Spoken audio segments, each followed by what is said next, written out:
3, 2, 1, go. Welcome back to Team O'Neill. I'm Chris. We're going to do something different today. So we want to always bring you educational, inspirational content around driving. And so what we're going to do today is a profile of one of our drivers, Alastair Scully. Alastair came to the rally school and got a chance to actually get some seat time, and you've actually done a few rallies now too. And we look forward to actually a much bigger career for him in rally. So this is a fun time to interview you, get you at this phase of life of your rally career. Hopefully teach you guys, our community, a little bit about how Alastair got to this point. And we're going to talk about some of your goals, some of your inspiration.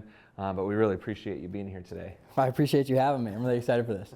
So Alastair, give us a quick bio of you. Who are you? So I'm Alastair Scully. I'm 23 years old, from Chicago. I love motorsports, it's rally specifically. It's really fun and fast and cool, different as well. And so I'm chasing a national championship right now, this year going forward in 2024. Really excited for that. Yeah, I'm working on a professional motorsports career. Nice. Well, we get lots of young people reach out. How can I get my rally career started? You're 23. What have you have in your background, or what allowed you to start your rally career at this age of your life? Yeah, so my story is a little bit different. When I was 10 years old, my father passed away, and he kind of instilled this love of motorsport in me because he raced Formula Fords, so he got out of racing, much before I was born. But I grew up going to the track with him and seeing all these race cars, and our local track was Road America, which is a great track to have locally. And you get some really cool cars coming through there. So he still had buddies that did it, and I would go to the track and get to hang out with them in their pits and like watch them go out, and just fell in love with it.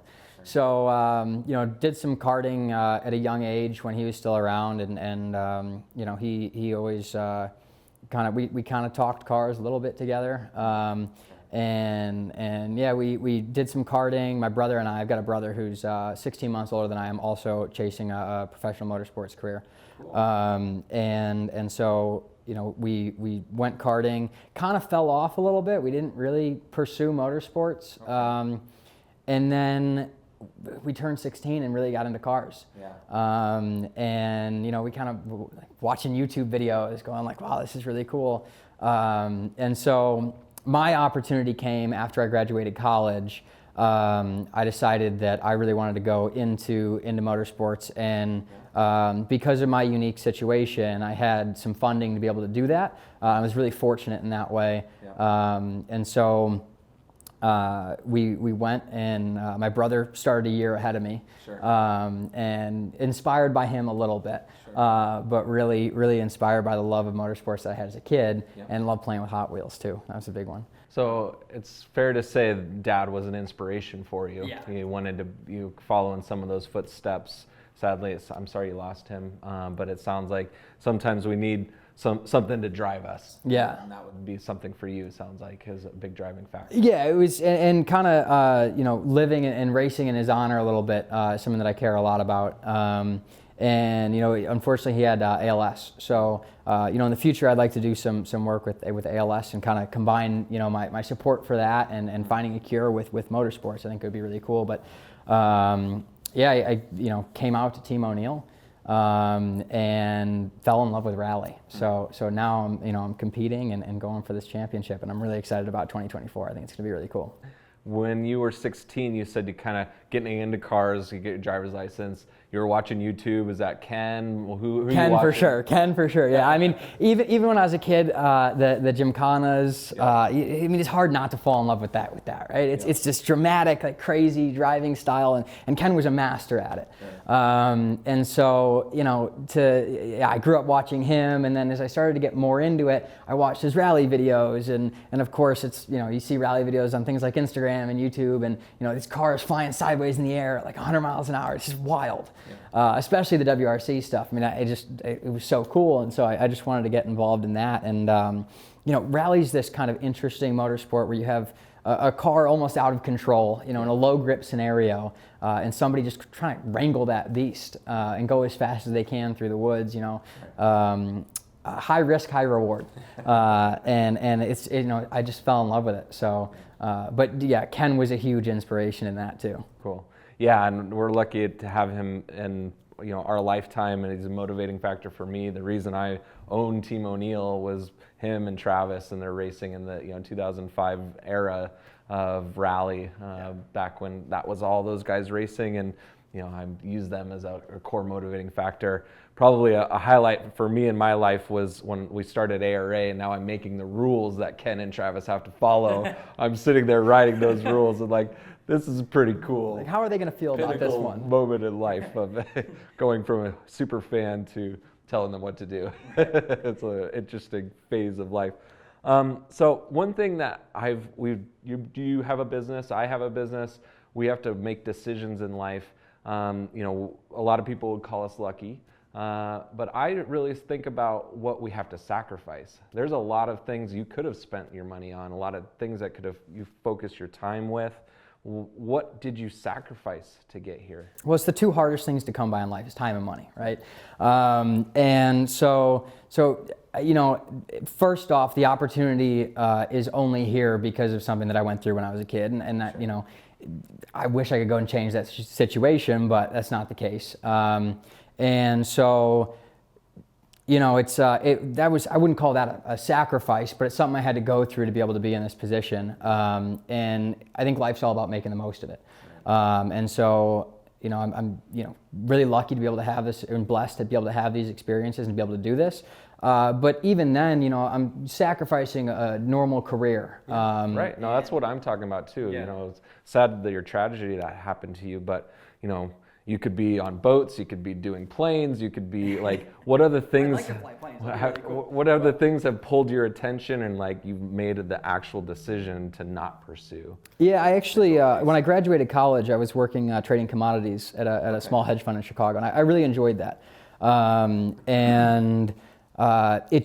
It would be fun when I'm 30. I've got this kind of need to go and live on the edge a little bit and have these experiences, and follow a passion of mine, that's motorsport. So sacrificing kind of a normal career and probably more financial stability in the future to be able to go out here and do this. Currently in amateur motorsports, although I have the dream of going into the professional, and getting paid, it's I'm not getting paid. And it's a long-term play, right? It's investing in my driving career now to hopefully make it there one day. And if I don't, I have to be real about that, because lots of people would love to be pro racing drivers. I feel like it's a childhood dream of a lot of people. So it's highly competitive, and you have to have a backup plan for if you don't get there. And I think that looks something like a more normal career in motorsports, just because it's the passion, right? And it's an interesting, conversation of appetite for risk. For me, when I coach other business owners or talk to other people or talk to people pursuing race dreams, there's an appetite for risk, right? And so it's something that when you're young, obviously it's a good time to be a little riskier. You don't have as much infrastructure, and if everything were to crumble a little bit more, you're probably flexible enough to bounce back. So that's one big variable. As you get older, you have to make some of these decisions, and it's just having some perspective of your life and where you want to go, and if it was the worst case scenario, like what does that actually look like, and what's the best case scenario, right? And we all want that best case scenario. Well, I think also being real is really important. Being real with what you can handle, what risks you can handle, and not even just the financial risks, but if you're watching this thinking, this is something that you want to do, you also have to realize that your job, if it is going to become your job, is going to be putting your life on the line. Right. Like you get in that car, and it's dangerous. We never want to see anything bad happen, but it can. That's the reality of the situation. Is bad things can happen in a race car, and you have to be able to take that risk too. I mean, not just the big financial one, or the time. I mean, it's a lot of time, right? So if you have a family, things like that, it takes away from it. But being 23, right, I've got that flexibility, which has allowed me this opportunity as well. Nice. No, that's good inspiration and good food for thought, because we get, like I said, a lot of people that interact with us. if I only had Travis Pastrana's car, if I only had, Ken Block has. Have you heard that yet? Yeah, oh yeah. And what do you think when you hear that? You just have to start. I feel like you just have to start. I mean, my start was coming to Team O'Neill. Just coming to, I didn't even do 5 days, I did 4 days. And I left on the 4th day going, damn, I really should have done the 5th day. And eventually I came back for that, but you just have to start somewhere, whether it be, at a driving school like Team O'Neill, if you're looking to get into rally, or just high performance driving. I think you guys can offer, what you guys do at the school offers a lot of techniques that can be applied to other forms of racing or high performance driving. Or even if that's, too big of an undertaking, just getting a car and starting somehow, local track days, things like that. I mean, that's kind of something that I did when I was 16 before I started pursuing a motorsports career, was just hobbyist track days. And having a lot of fun at local tracks, because, you can learn a lot there. And there are a lot of guys that have, been around the block a few times, and they're the old timers that are sitting there next to their car, and just, you got to talk to them, and they'll have tips to help you improve and things like that. So there are ways, I feel like, to get into motorsports on a lower budget, and to find success in it, whatever that success looks like to you. But yeah, I think there's a lot of people that say, well, if I had this or this or this, and I would say that. You can't wait around for opportunities to come to you. You got to go seek them out. And there are a lot of avenues to seek out opportunities. And you just gotta start somewhere, and then that's one foot in front of the other until then. I like what you said about just getting out to just even a track day, right? Because there is the community of racing that has helped grows the sport. Right. And most motorsport, you find just a group of people that are so passionate and if you will sit there and listen, they will give you hours of free content. Exactly, yeah. And they will coach you independently, specifically on your goals, help you get motivated and going. And I remember my very first rally, just as a spectator, these two guys, the Kirkpatricks in Colorado, I actually connected with them recently.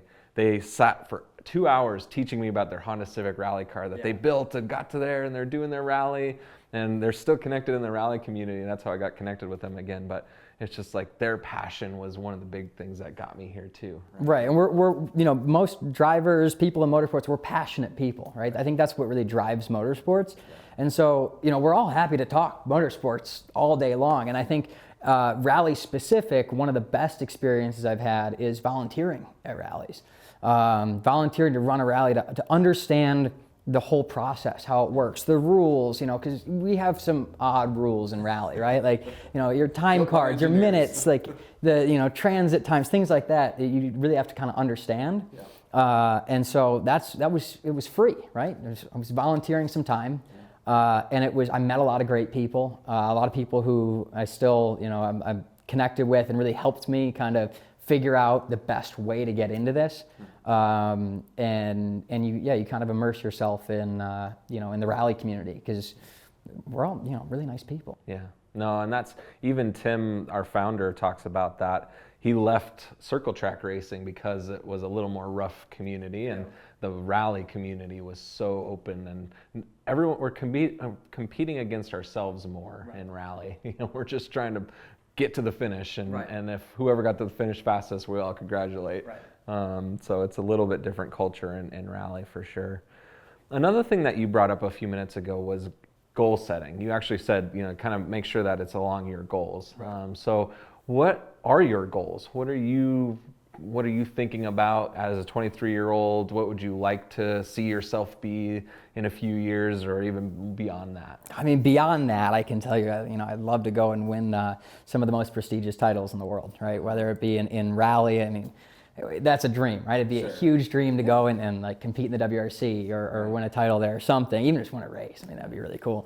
But also some stuff, in the US, IndyCar is really interesting to me.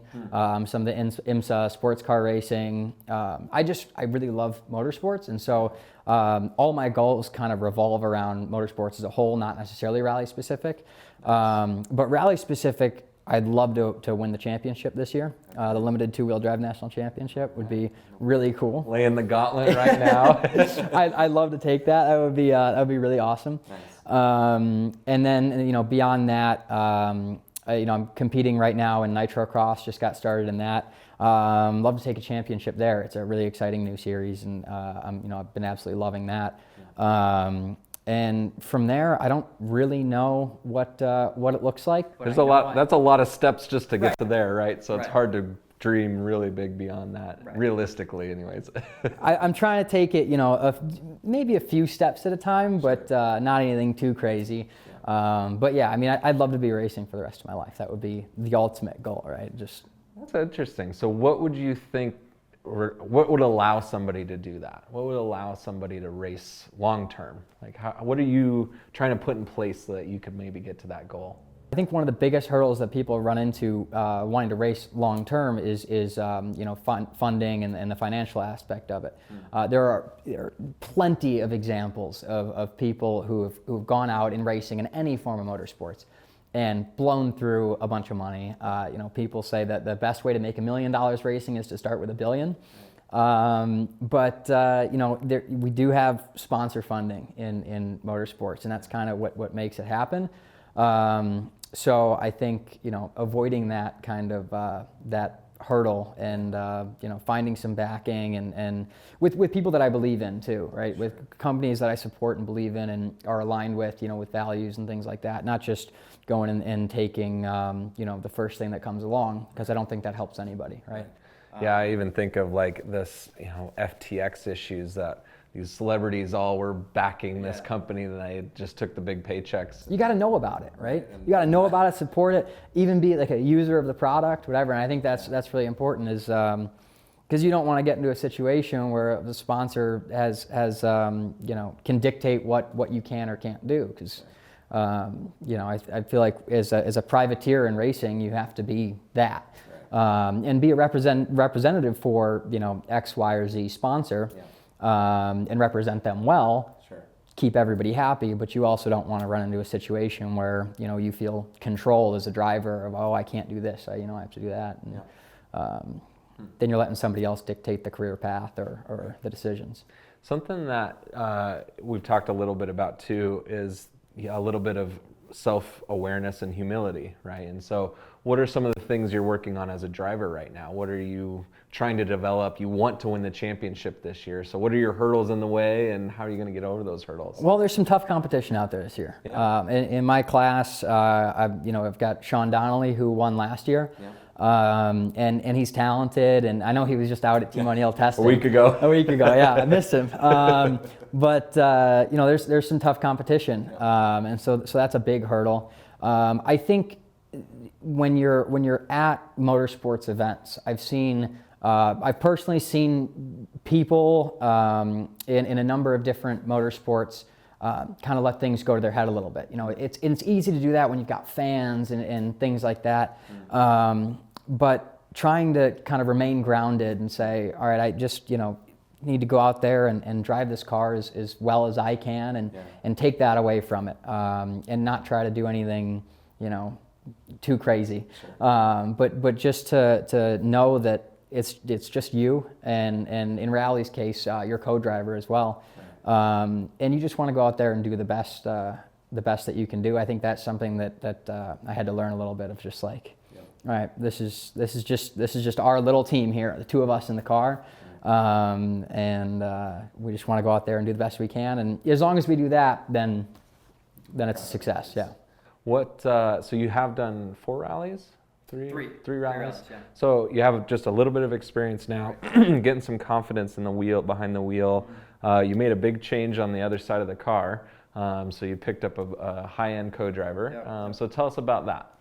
So this season, 2024, I'm running with Alex Gelsomino, formerly Ken Block's co-driver. I watched all of Ken's onboards and his rally content, and I would always hear Alex reading the pace notes. So I'm really excited to be able to work with him, and he's you know, really experienced, and it's going to be a fun season, I think. You know, I got in the car with him for the first time today, and you know, even just going out for a few laps, we had a lot of fun. Hearing that Italian accent, co-driving notes is probably pretty cool. You know, and a little bit back to your goals, right? You are clear about your goal to win a championship, right? So that, you know, no ifs, ands, or buts. I'm sure that Alex is an expense. And that is something that is a decision you've made to pursue your passion and your goal, right? And so there's always that balancing act of, do I need to spend more here? Do I need to spend more there? You being a really new driver, you're trying to eliminate as many variables, and Alex being one of the best in the country that you could have sit with you, that made sense for you. Is that right? Yeah, no, and I think that's something else, just kind of going back to being real. If you're looking at getting into motorsports, you got to be real with, one, what you can spend, and where you want to put that. You got to be real with the cost benefit of everything, and you have to. I mean, even down to the fuel you're running in the car. I mean, you know, we can go run MS 109 race fuel in the car, but is the few horsepower going to make that much of a difference? Or would I be better off spending that, you know, few $100s a weekend, you know, elsewhere? Right. Tires is going to be a big deal for you, thinking about tires and how much you're going to replace tires. And that's just, I really enjoy your holistic view of what you're going through right now. And that's something refreshing for me that I've worked with lots of drivers and teams and other people. It's hard to coach that sometimes. So I think you're at least having a really good attempt at being. It's hard to coach me in that too, because I really like cool stuff. Sure. And there's always, I mean, we're all racing here, right? So you could be just sitting at home crunching numbers and making money on, you know, investments or something else. Yeah, there are far safer career paths than this, right? But yeah, no, I think you know, being real is just so important in kind of a lot of different aspects. But what, you know, you got to find a budget, get your budget, and then figure out how to allocate that. And, you know, do you want to do a full campaign? Do you want to just, you know, compete regionally? Go for a regional campaign, and either way, you're having fun. Right. So it's clear, obviously, that you've got a lot that you want to get to further. If someone's watching this video now and says, man, having 3 rallies of experience, having done Team O'Neill, like, that is my pinnacle, that is my goal. So looking at someone in your shoes right now and they want to be you, what advice would you give them? Like, how do you get to Alastair today? Well, I think the path that I went through was, you know, pretty cut and dry. I came out to Team O'Neill for 4 days. I went home saying, wow, I really want to do more of this, and I really want to start competing, because I just felt this sense of fulfillment when I left Team O'Neill. And realizing that, like, if I could wake up every single day and do anything in the world, it would probably be driving a car, whether it be in rally or anything else. So I called you. I think I called Carl, and I was like, you know, I really want to get into this. Can you put me in contact with somebody? And he put me in contact with Ryan at TRF. We got to talking, and initially I wanted to build a car, but then I realized kind of it was expensive to do. Sure. And I think that's when you and I got connected, and you came and said to me, you know, Team O'Neill offers this limited 2-wheel drive Fiesta for rent once you've completed the program. Yeah. And I said, okay, well, that makes a lot more sense. So now I can go and join in mid-season, start competing. You know, lowered the cost, didn't have to own a car. And I could kind of get that fix and get that experience, while also working closely with you guys still, you know, as you own the car. And Ryan at TRF does a great, you know, prep on that car, and that whole team, they do an incredible job. So, you know, with their support, it allowed us to be, you know, pretty competitive. And I went out there to my first event, really not expecting to do much, kind of just wanting to make it through. And I made it through and ended up taking third in class, which, you know, was kind of put it into perspective for me of like, wow, okay, this is really cool, right? It was cool already, now it's really cool. And then, you know, $5 plastic trophy is worth it for sure. But finishing a rally is just the accomplishment of finishing a rally. Exactly, that was the biggest accomplishment of that weekend, was like, okay, I went out here on my first event and I made it to the end. And then I also got to sit on a trophy, or stay on the podium. Yeah, I got champagne poured on me, which was pretty cool. But the big accomplishment there was just finishing, because rally is a grueling sport. It takes a lot. You're out there doing recce, and it's a lot of hours. But it's really rewarding when it goes well. And I'm new to it, so I don't have a lot of experience, but I can tell you even with in those 3 events that it's really rewarding. Yeah, and that's where we built the School to Stage program. You were kind of actually our guinea pig client for this, right? We've done Team O'Neill Motorsports. We had a whole business for this for a decade. We kind of, once COVID hit, we changed some of the focus of the business. We're just now getting back to that. But the goal is a little more hyper-focused in training and development. So we want to take someone through a rally school, then get them on stage, get some experience, and then send them off into the world, right? We don't want to hold you forever, because one, we want to rotate clients through this experience. We don't have a ton of rally cars at our disposal, right.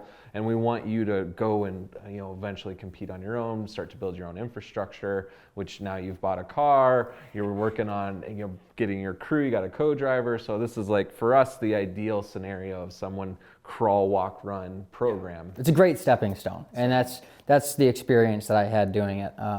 It was cool to be able to come out here. I came out the second time because I only did 4 days the first time, so I finished the rally school, did the 4th day over again, and the 5th day in, I believe, July. Yeah. And we had it set up so I could test in the actual race car the 2 days after.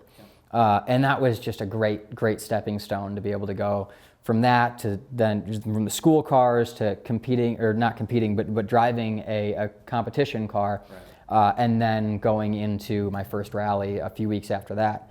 It was just a really great stepping stone. And I felt like I had a lot more confidence going into my first event.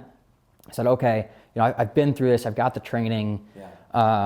I don't think it would have had the same effect if I, took a few days at Team O'Neill and then went out there and bought a car, did something like that. But it was really cool, and I felt good going into the first event, which I think is the biggest thing. It's a big mental game. You gotta feel comfortable going through the woods quickly. That was the goal of the 5-day curriculum Tim built to the rally school, is being able to be confidently finishing a rally. Right. And really for us is now showing proof in the pudding that you can finish and still do well and be podium level.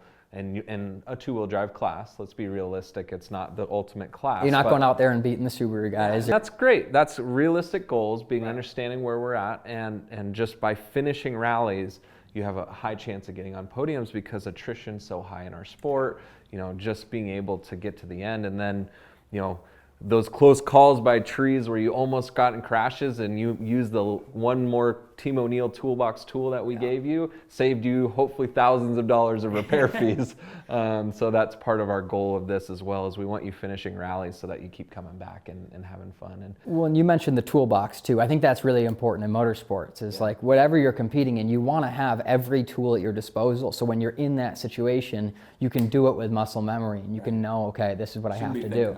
Right. Yeah. If you're thinking about it, something's wrong. You should just do it instinctively. And so I think what Team O'Neill offered me was a lot of those tools in my toolbox. Yeah. And even after going to Team O'Neill and doing a rally, I did some track days and got to use some of those things. Or I do a lot of sim racing too, just to help kind of hone the skills at home. Yeah. And a lot of those things have transferred over to different kinds of motorsports. And yeah, it's all about just having that toolbox full. You always want to be able to fix everything you can, right? Sure. Yeah. So. No, that's really great. Well, it's something that, for us, we want to think about educating our community. Is there any other piece of advice or anything else if you were brand new to the sport or thinking of Alastair 2 years ago, right, before you got into Team O'Neill for the first time? Like, any other pieces of advice you'd give someone at that beginning phase? I think, with me 2 years ago, the best thing I could say was chase your dreams. And I know it's so cliche, but it's what I'm doing right now. It's what I'm doing with this championship push this year, and just start.